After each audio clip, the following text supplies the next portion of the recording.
naquela questão de ideia-mãe, né? Vocês devem estar lembrados disso, sobre ideia-mãe, e nós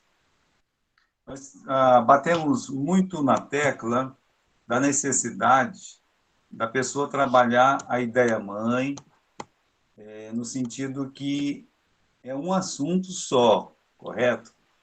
Por que eu estou falando isso? Porque a gente vai ver um pouquinho hoje do sermão temático, e sermão temático é um tema, e você não pode sair do tema, correto?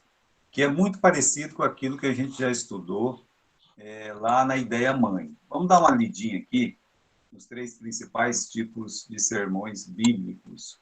Qualquer bom livro de homilética informará que existem, no mínimo, três tipos de sermão. Então, quando você estiver estudando e ver um livro de homilética, você vai ver que tem três tipos de sermão. Qual que é? É o temático, o textual e o expositivo. O temático é parecido com aquilo que a gente já estava vendo, sobre a arte de falar. Tá? O textual é porque tira a mensagem direto do texto, enquanto que o expositivo expõe o texto de uma forma assim mais clara, trata de assuntos mais profundos dentro do texto, né? É meio parecido o textual com o expositivo, mas tem umas diferenças aí que se fazem notórias, né? Então vamos continuar aqui. Até citei o nome de um livro, né, que fala sobre esses três, que é Como Preparar Mensagens Bíblicas, de James Braga, né, para que o estudante não fique a esmo procurando, e procuraremos dar algumas simples noções. Então, ó, noção do sermão temático, que é um dos três, correto?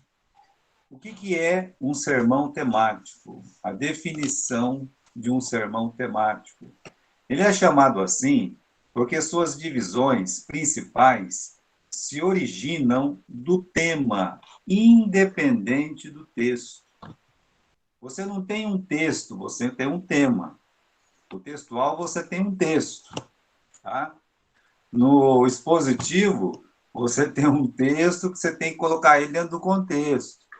Aqui, no temático, você vai ter uma frase na sua cabeça, correto? E dentro daquela frase, que é a afirmação, lembra da afirmação? Aquela afirmação você vai trabalhar ela. Então, o temático é muito parecido com o que a gente já viu. Agora, veja só, né? Cuidado com essa independência do texto. Por quê? O pregador que tem um tema, infere-se que ele seja puramente bíblico. Se a pessoa tem um tema para a mensagem dele, nós acreditamos que, como ele vai fazer uma mensagem bíblica, o tema dele tem que ser puramente bíblico. É claro, né, que a pessoa às vezes dá uns títulos completamente diferentes, ousados para as mensagens deles, os sermões deles. Né? Ontem, por exemplo, eu estava pregando sobre a Maria Madalena, né? E o que foi abordado no assunto, né? Que Deus, ele vê a nossa dor, ele vê o nosso choro, né? E Deus, não somente ele vê, mas ele sente e ele enxuga as nossas lágrimas. Deus, ele vê, Deus, ele sente e ele enxuga, ele trata da nossa dor, das nossas lágrimas. Então, esse aqui era o tema da mensagem ontem, né? Então, enfocando que Deus cuida de nós na hora do nosso sofrimento. Esse foi o tema da mensagem de ontem. Agora, o título não foi esse. O título você lembra, pode ser uma palavra, duas, no máximo três ou quatro, né? Então, o título era Lágrimas de Madalena. Vocês estão entendendo? Então, o título, Lágrimas de Madalena. A história vai ser sobre a Madalena, Maria Madalena. Mas o tema é esse que eu falei para vocês. Que Jesus, ele sente a nossa dor, ele vê a nossa dor e ele vai tratar da nossa dor, usando o Evangelho de João, capítulo 20. Então, podemos dizer que eu tenho esse tema aqui. Nesse caso, meus irmãos, a mensagem de ontem, ela foi mais textual, porque eu tirei a mensagem direto do texto. Eu usei muitas partes do texto, né? Por exemplo, Deus vê a nossa dor, porque ela estava chorando, os anjos vieram, Jesus veio, né? Deus se importa com a nossa lágrima. Ah, por que que você chora, mulher? Entende? Então, eu estava tentando tirar a mensagem direto do texto, correto? Agora, quando nós falamos de mensagem temática, aí você tem um tema na tua cabeça, tá bom? E aí você vai trabalhar esse tema, como nós falamos, né, da afirmação lá atrás, correto? Então, vamos continuar aqui. Sua independência se deve à fonte dos materiais da prova ou corpo da mensagem. Geralmente, um sermão temático precisa percorrer diversos versículos da Bíblia, preterindo assim o texto onde foi iniciada a mensagem. Daremos um simples exemplo de sermão temático. Digamos que o pregador escolha o tema Por que a palavra de Deus é útil? Hoje eu escreveria diferente, né? Se bem que isso aqui foi tirado, acho que do livro do James Braga. Mas eu colocaria assim, a utilidade da palavra de Deus, né? Ou a utilidade da palavra de Deus para o crente, ou a palavra de Deus é útil, né? Então, as leituras cristãs, coloquei aqui, né? As leituras cristãs fizeram o seguinte esboço, né? Por que que a palavra de Deus é útil? Primeiro, porque ela é lâmpada para iluminar o caminho do justo. Salmo 119. Porque é uma semente que produz vida. 1 Pedro 1,23. Porque é água para purificar as obras infrutuosas das trevas. Salmo 119 e Efésios 5. Você está reparando que não tem um texto principal. No sermão temático não precisa ter um texto principal. Você tem que ter um versículo que chama a atenção deles, né? Lâmpada para os meus pés é a tua palavra e luz para os meus caminhos. Eu vou começar lendo esse versículo. Eu leio esse versículo para todo mundo. E aí eu falo para eles, meus irmãos, esta noite eu gostaria de falar para vocês a utilidade da palavra de Deus. E aí eu vou lendo esses versículos. Veja só, todos os versículos que eu leio naquela noite têm que ter alguma ligação com o tema que eu propus falar. E qual que é o tema aqui? O tema aqui é por que que a palavra de Deus é útil. Então, por quê? Porque ela ilumina os meus caminhos, né? Por quê? Porque ela é uma semente que produz vida, né? Você usando a palavra de Deus, aquilo é uma semente. Então, a semente, um dia ela vai brotar, né? A, é água para purificar as obras infrutuosas das trevas. Também isso se encontra em Efésios. Tem mais motivos aqui. Ela é a espada penetrante, né? A palavra de Deus é útil porque ela penetra. Se você quer tocar o coração de uma pessoa, usa a palavra de Deus. Você vai usar a palavra de Deus e vai tocar o coração das pessoas. E, finalmente, porque é um espelho para contemplar, né? Então, perceba que todos os pontos se originaram do tema acima mencionado. Então, se você tem uma mensagem temática, não quer dizer que você precisa ficar ali naquele texto. Geralmente, você não vai conseguir ficar naquele texto com uma mensagem temática. Você vai ter que sair. E quando você sair daquele texto, você não pode sair se desligando do tema que você se propôs. Tudo tem que encaixar no tema, tá? É como uma árvore. Você tem o tronco dela, correto? E do tronco dela saem alguns galhos. Esses galhos são os pontos que você vai usar, correto? Então, tudo que você falar tem que estar dentro do tema. O Jefferson está entrando aí, né, com a Lauanda. Então, nós estamos aqui, Jefferson, falando dos 3 tipos de mensagem. Tem a mensagem temática, a mensagem textual e a mensagem que é expositiva. Hoje, nós vamos falar um pouco sobre a mensagem temática.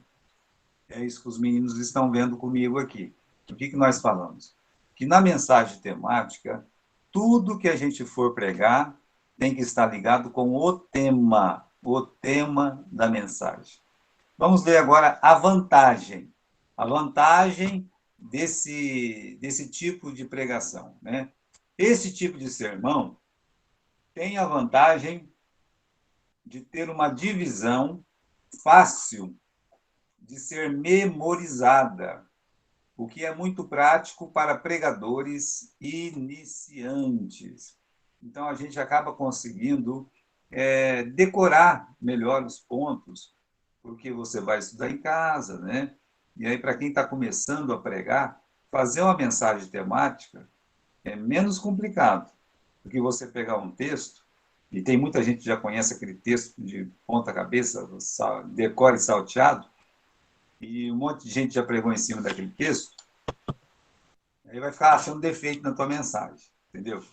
Então, na verdade, quando uma pessoa está começando, se ela escolhe um tema e bate em cima desse tema, ela não vai fazer feio, não. E ela vai pregar a palavra de Deus. Vamos continuar aqui. Estes, porém, devem ser cautelosos, pois que a mente humana sempre busca substituir a unção do Espírito Santo. O que isso quer dizer? Ah, eu escolhi um tema aqui, vou decorar tudo que eu falei, que eu vou falar. A gente tem que ter muito cuidado, né? Eu, por exemplo, eu faço a minha mensagem e o pessoal que me assiste aqui na igreja, eles têm o costume de eu estar pregando e as coisas que eu estiver pregando estão lá na tela. As partes principais da mensagem fica lá na tela. Do jeito que eu tenho no papel, põe para a tela, né? E aí, quando começou a fazer a live, teve um pessoal que começou a reclamar. Ah, pastor, não gosto muito da live, porque eu estou acostumado que o senhor gosta de pregar e aparece lá na tela da igreja. E o que aconteceu? Então, agora, com o pessoal aí da informática, eles conseguem, né? Quando eu estou pregando, eles conseguem colocar lá a telinha do lado. E o pessoal da nossa igreja aqui, na época, né, quando isso aconteceu, ficou mais familiarizado. Parecia que eles estavam dentro da igreja, correto? Aí já acabou esse negócio de live, a gente está fazendo mesmo só para, né? Mas graças a Deus as igrejas já voltaram. Eu, por exemplo, eu escrevo muita coisa que eu vou falar, né? Eu tento preparar minha mensagem dessa forma, mas algumas pessoas querem decorar a mensagem. Se decorar a mensagem, sabe como é que é a coisa decorada, né? Vai parecer que você está lá na escola, lá na frente, na sua classe, recitando o versinho. Então, eu já vi uma mensagem, um pregador, um pastor, que subiu lá na frente, pegou os papéis e tudo que ele falava, ele lia. A mensagem foi muito boa. Se eu falar para você, não, essa mensagem, como é que foi essa mensagem? Foi uma mensagem excelente, tá? Foi uma mensagem muito boa. Só que se torna cansativo da pessoa que está ouvindo ver a pessoa lendo na sua frente durante 1 hora e 15 minutos. É uma coisa cansativa. Então, você não permita que a, a unção do Espírito Santo, que Deus prometeu que quando você estivesse pregando, ele ia falar pela sua boca, você não permita que essa unção seja substituída pela tua mente, aquilo que você decorou ou o papel que você vai ler, tá bom? Pessoalmente, eu tenho dificuldade de pregar sermões temáticos. Eu, por exemplo, não gosto de pregar sermão temático, mas isso é desde o começo. Cada um vai de um jeito, né? Isso não quer dizer que não gosto ou que jamais eu faço uso desse meio inteligente para alcançar o coração dos ouvintes, né? Mas eu já fiz, faço, às vezes tem dia especial, como Dia das Mães, Dia dos Pais. Até eu citei aqui, né? Eu estava vendo hoje, porque, irmãos, esse livrinho aqui, ele foi feito em 2006, Ah, provavelmente ele foi feito entre 1997 e 98, porque ele só foi publicado em 2006. Então, faz muitos anos que eu escrevi isso aqui. Essa mensagem de Natal aqui deve ter sido no Natal de 96, de 97. Eu acho que o Davi não tinha nascido ainda, eu acho que a Rebeca não tinha nascido ainda, né? Eu acho que poucas pessoas aí tinham nascido. Então, eu vou traçar aqui os pormenores, né, desse sermão temático que eu fiz para Natal. Então, é no dia de Natal e eu fiz um sermão temático de Natal. Qual foi? O dia mais feliz. Então, qual que é o tema da mensagem? Olha, Natal, o dia mais feliz. Então, esse foi o meu tema lá. O que hoje eu quero falar para vocês. Então, vamos dizer que eu chego lá na frente para pregar.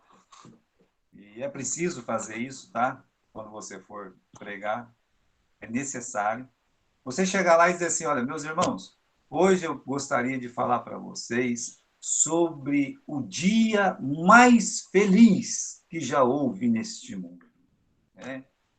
Melhor, o dia mais feliz que já houve para este mundo, tá? Não neste mundo, mas para este mundo, qual foi o dia mais feliz? Aí tem que fazer o exórdio, né? O exórdio é a introdução, tá? Como é que seria a introdução? Olha lá, vamos ler. Que dia foi aquele que os pastores de Belém acharam uma coisa mais importante para fazer que tomar conta de suas ovelhas? Que dia foi aquele que os magos saíram de seus países porque viram uma estrela brilhar e movê-los a viajar pelas longas veredas até o lugar que se achava aquela criança?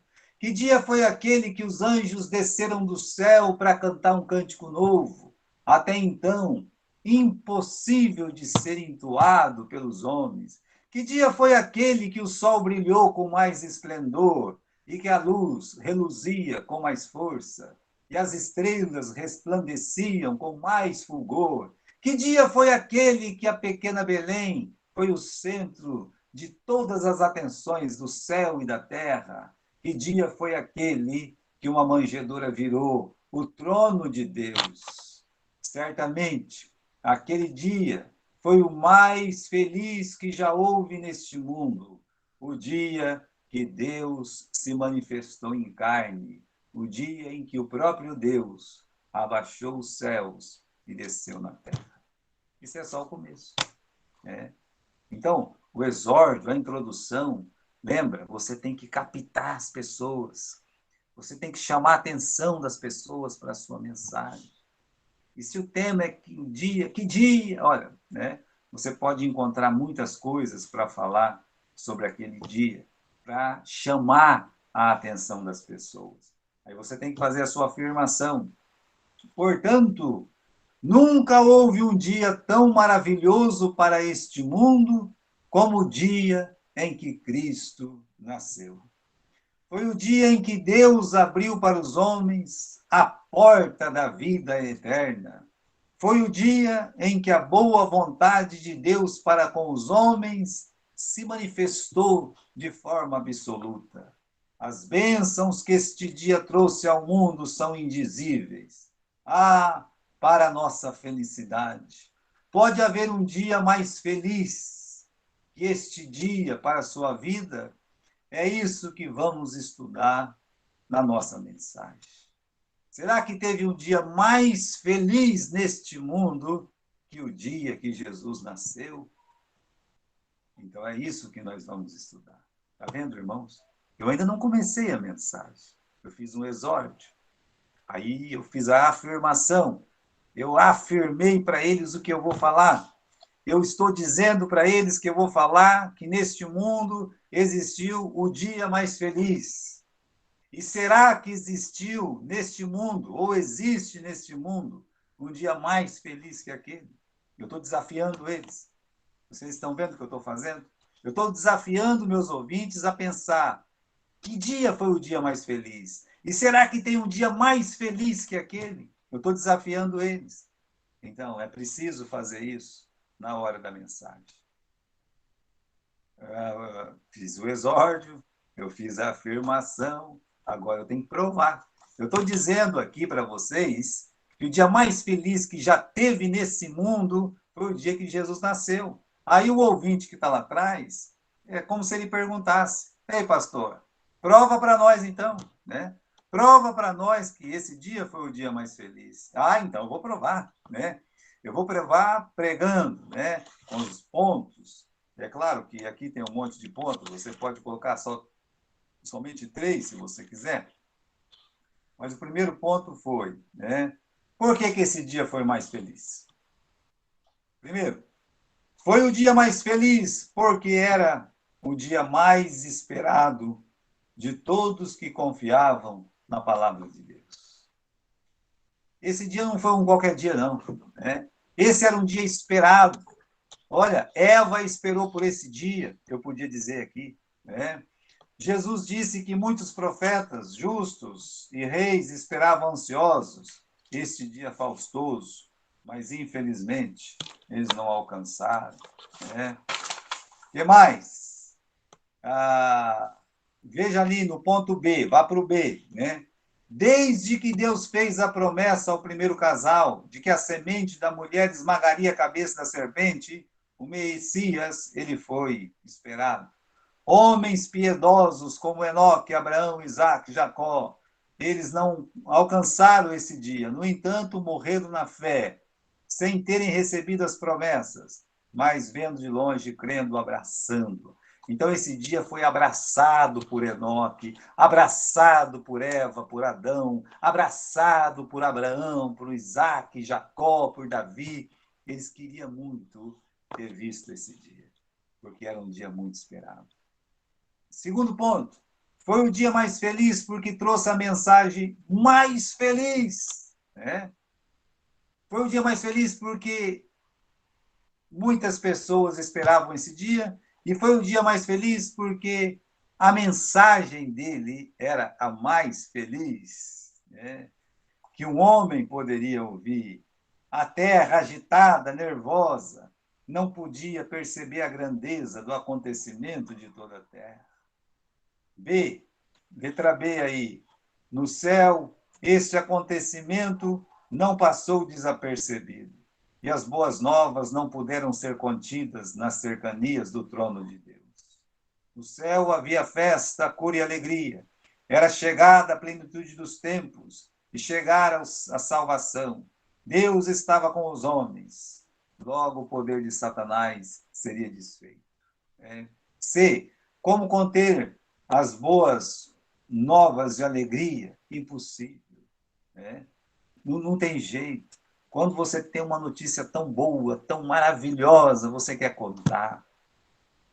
A mensagem mais feliz foi trazida por um anjo enviado por pastores de Belém. Né? Não temais, porque eu vos trago novas de grande alegria. A mensagem mais feliz era: hoje vos nasceu o Salvador, que é Cristo, o Senhor. Então era a mensagem mais feliz, por quê? Porque era a mais esperada, porque a mensagem dela era mais feliz que um homem podia ouvir. Hoje vos nasceu o Salvador. Número 3 aí agora, né?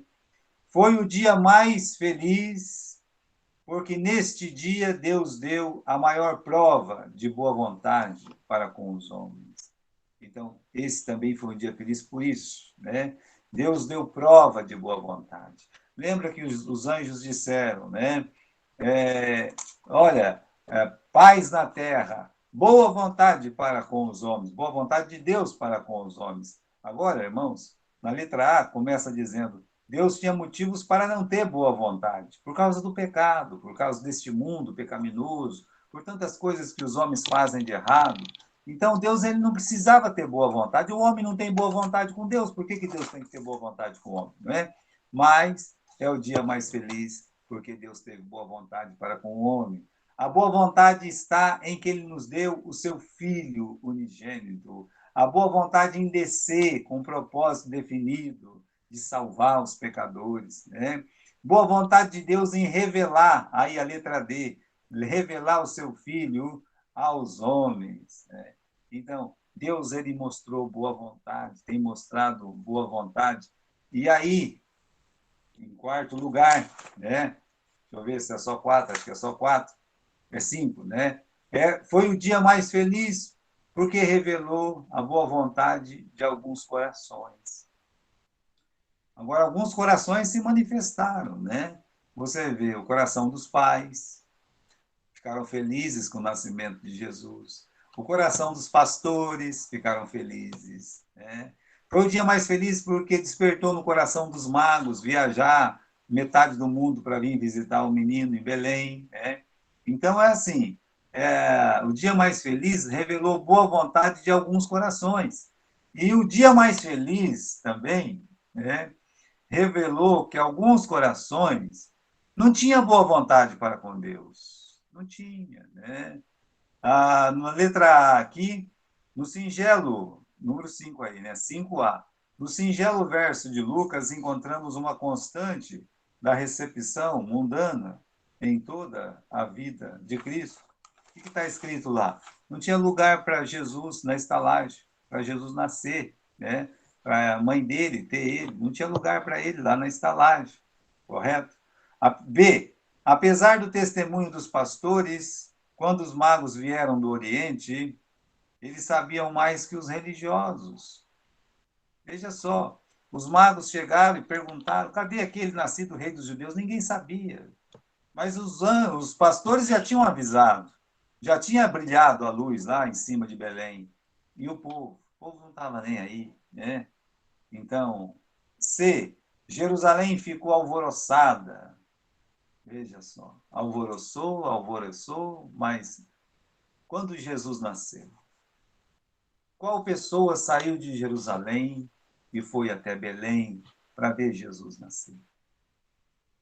As únicas pessoas que saíram de Jerusalém e foram para Belém depois que Jesus nasceu foi aquela comitiva de soldados com espada nas mãos que foram e mataram todas as crianças. Então, o dia mais feliz manifestou que alguns corações não estavam felizes.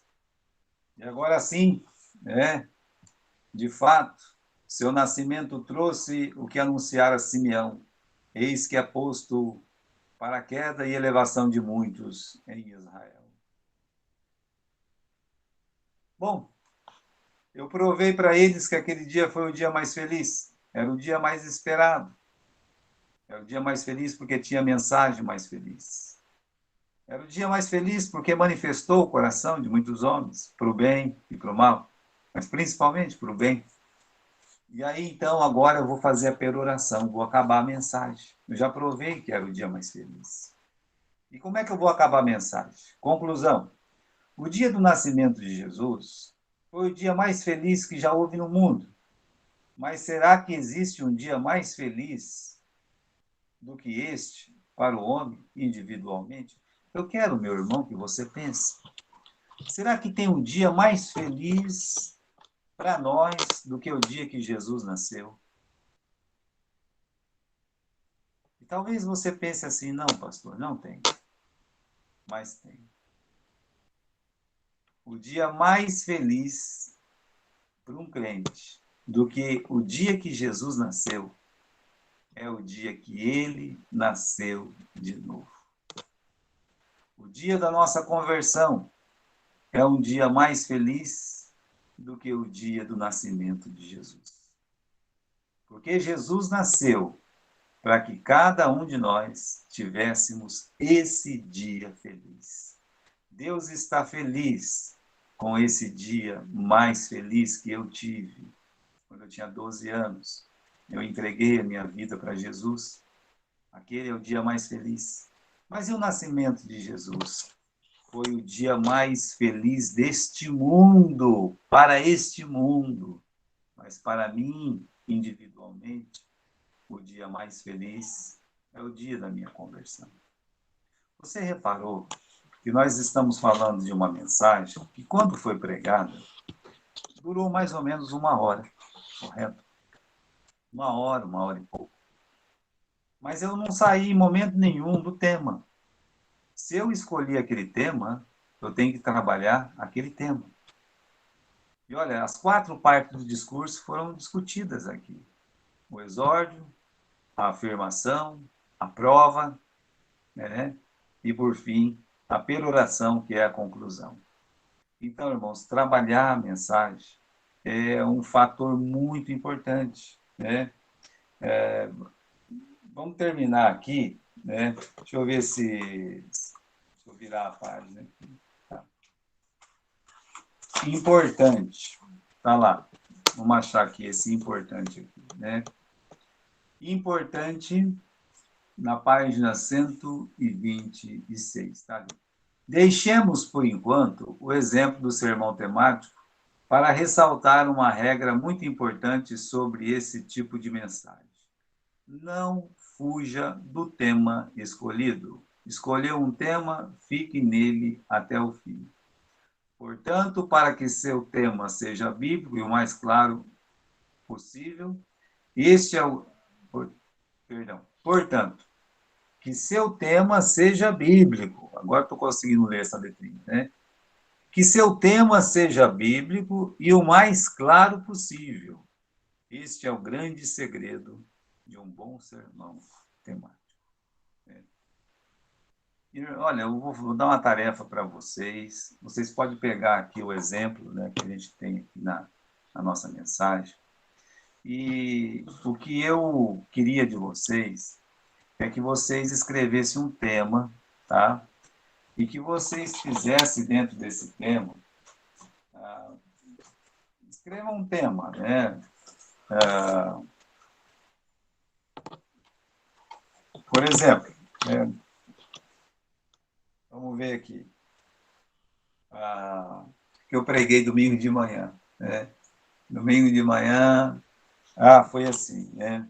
Foi sobre Filipe e Eunuco, tá? Então, o que eu falei domingo de manhã? Quando você faz coisas simples para Deus, Deus faz coisas extraordinárias através de você. Tá vendo? Tem um tema. Então, para tudo tem que ter um tema. Agora, esse tema foi tirado do texto. Ali foi um sermão expositivo. Mas agora nós estamos falando de um sermão temático, né? Então, você tem que encontrar um tema.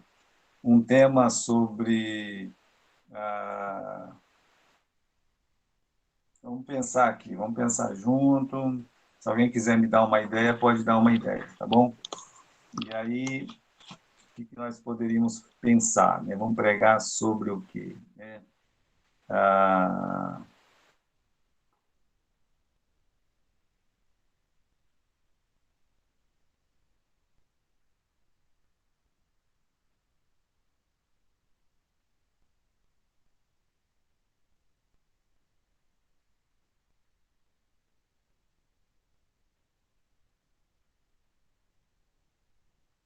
aqui, eu estou pensando numa coisa aqui. A bondade visível de Deus. Bem, nós sabemos que Deus, ele é invisível. Deus é invisível. Ninguém vê Deus. Ninguém nunca mais viu Deus. Só que os atributos de Deus, eles podem ser vistos. É o que Paulo fala no capítulo 1 de Romanos, né? Então, eu gostaria, eu pensei agora aqui, tá bom? De trabalhar esse tema aqui, a bondade visível de Deus, correto? Então, nós temos aqui, quantos alunos aqui? Nós temos 7 alunos, né? 6, 7 alunos. Então, o que eu vou pedir? Que na semana que vem, você, você faça, né? Primeiro, você tem que fazer o seu exórdio, né? O exórdio é a introdução, correto? Mas tem duas coisas que eu gostaria que você fizesse. Primeiro, uma afirmação. Se você está com uma caneta e um papel aí, se você não está perto, você vai lá, pega uma caneta e um papel, né? Então, vai ser assim, olha, eu não vou me preocupar com o exórdio, tá? O que você tem que fazer? Você vai fazer uma afirmação em cima a bondade visível de Deus. Você pode acrescentar alguma coisa aqui a respeito da bondade visível de Deus. É claro que, por ser 6, 7 pessoas, pode ser que as pessoas repetem, Não é que um copiou do outro, fica meio parecido, tá? Não tem problema nenhum também. Então, você vai fazer uma afirmação e depois você vai provar, tá? A prova é o seguinte: você afirmou que a bondade visível de Deus. Eu quero que você pense sobre esse tema, tá? Você vai pensar e você vai provar para mim. Eu quero que você prove para mim e para todo mundo que vai te ouvir que Deus, ele é bom, melhor, né? Que podemos ver com os nossos olhos como Deus é bom. Eu quero que você me prove, veja só, pode até escrever isso que eu vou falar. O que o pastor Gilberto quer que a gente faz, né? Eu quero que você me prove que Deus é visivelmente bom. Eu quero que você me prove em três, quatro, né, pontozinhos, né, a bondade de Deus sobre nós, tá bom? Então, eu acho que é um temazinho fácil, né, da gente poder parar, sentar, estudar, e eu acho que vocês vão conseguir com uma certa facilidade, tá bom? Muito bem, pessoal. Olha, a coisa foi meia corrida hoje, mas a gente vai terminar esse livro logo, logo. Terminando o livro, a gente termina a nossa aula. A gente vai tentar fazer umas aplicações bem simples depois de terminar a nossa apostila, tá bom? Semana que vem eu espero vocês novamente, tá bom? Que vocês fiquem em paz. E temos alguém que tem alguma pergunta aí? Se alguém que tiver alguma pergunta, pode perguntar. Alguém tem alguma pergunta? Tá tudo bem aí, Daniel? Ah, tudo bem aqui. Estou tentando colocar a tarefa aqui para o pessoal ver certinho. Tá bom. Depois vou tentar escrever direitinho e põe no grupo de novo. Você explicou para eles, né, o motivo da demora e eu depois, né, a gente vai tratando de tudo, tá bom? Me corrido hoje só, tá, pessoal? Eu preciso ir, tá bom? Deus abençoe vocês e a tarefa de vocês. Davi, tchau, Davizinho. Tchau, Gustavão, né? Tchau, tchau, Tchau pastor. para nossa Rebequinha, tá? Para Cássia, dá um abraço no pastor. Também o Jefinho, legal que você entrou, Jefinho, né? Que feliz, estou feliz que você entrou, tá bom? Um Então, abraço, pastor. Deus abençoe. que Deus abençoe todos vocês, tá bom? Tchau.